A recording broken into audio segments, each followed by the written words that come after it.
Professora, boa noite. Espero que esteja bem. Professora, nosso grupo irá apresentar sobre o controle físico além da autoclave. Ele é composto por 4 discentes. São eles o Caio de Beraldini, o Francisco Leite, o João Calabrese e eu que sou o Vitor Ferrari.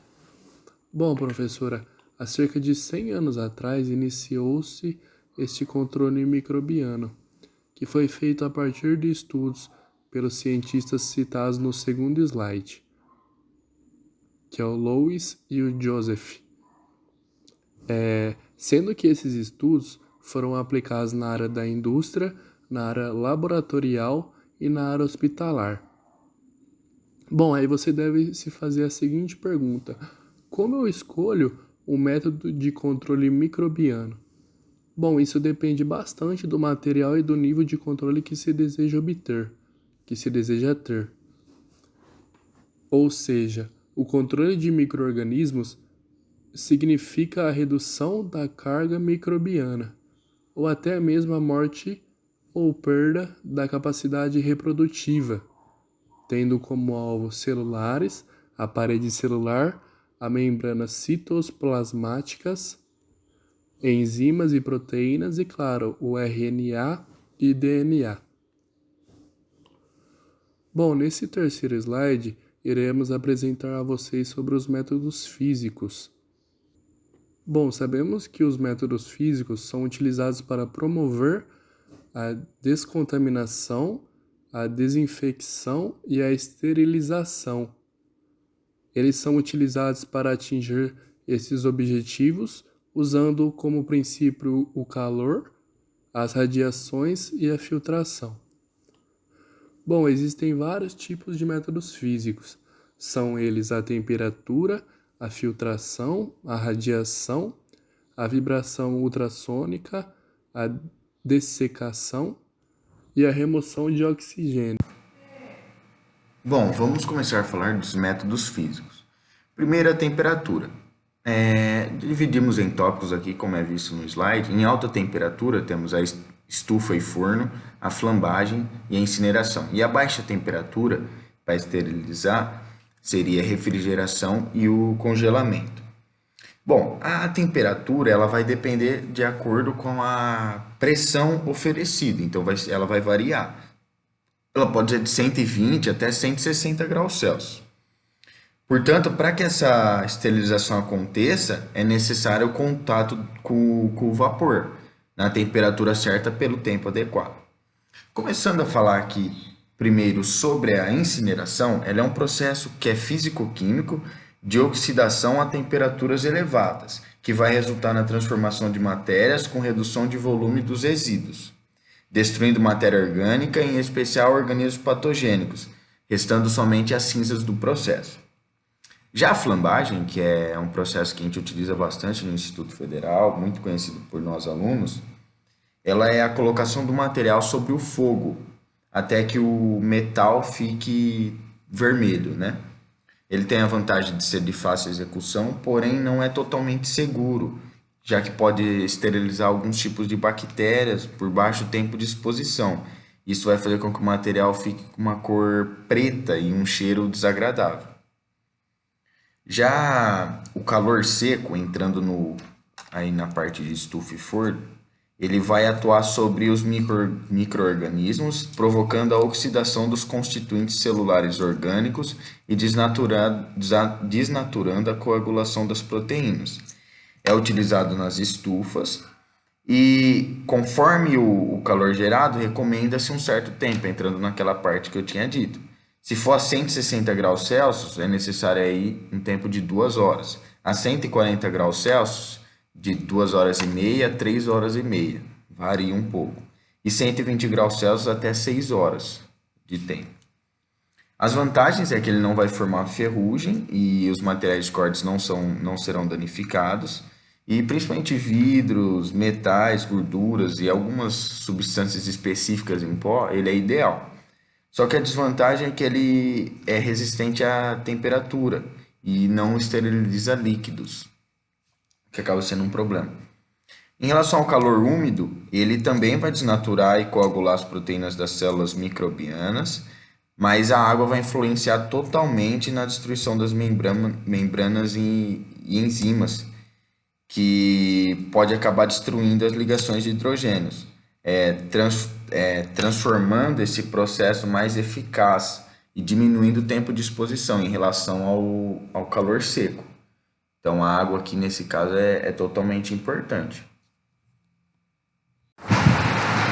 Bom, agora falando do processo de filtração, ele atua removendo micro-organismos da solução ao invés de induzir a morte do patógeno.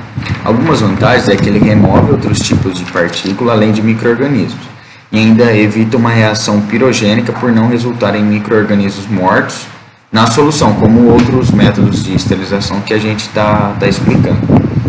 Porém, ele não consegue evitar a passagem de microplasma e vírus, que são muito pequenos para esse processo. Como que ele funciona? Bom, então, os filtros de membrana são constituídos de uma matriz porosa que permite que essa solução passe através dela, enquanto ela vai reter micro-organismos e partículas indesejadas, como bactérias e fungos.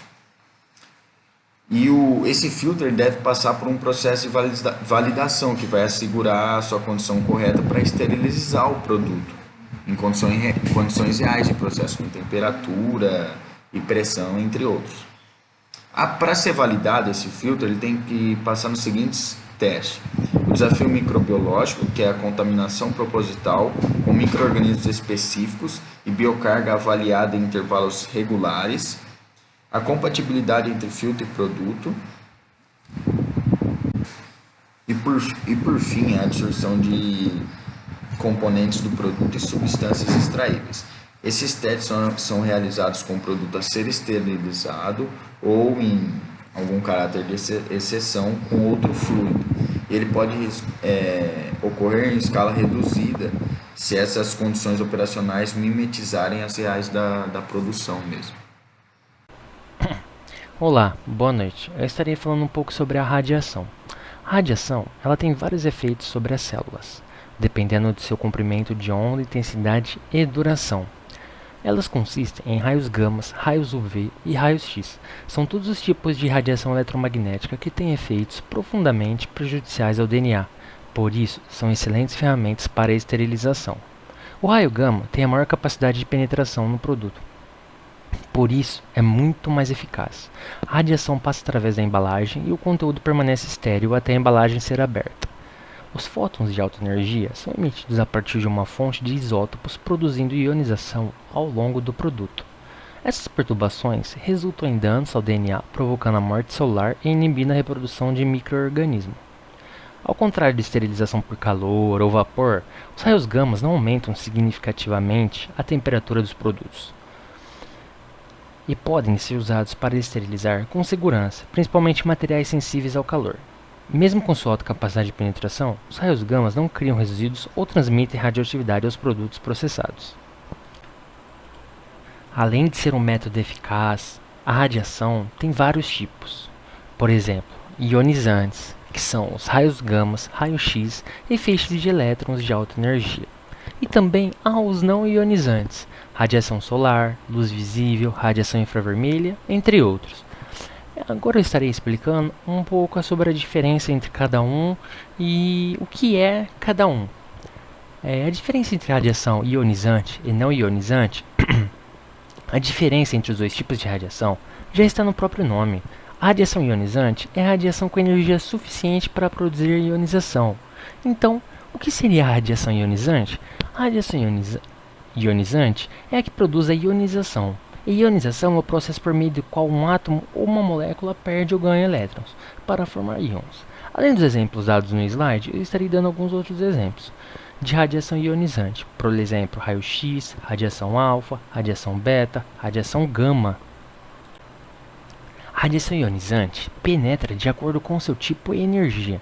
Enquanto partículas alfa podem ser bloqueadas por uma folha de papel, partículas beta requerem alguns milímetros de, por exemplo, alumínio para bloqueá-las, enquanto a radiação gama de alta energia requer materiais mais densos para bloqueá-la, como por exemplo chumbo ou concreto.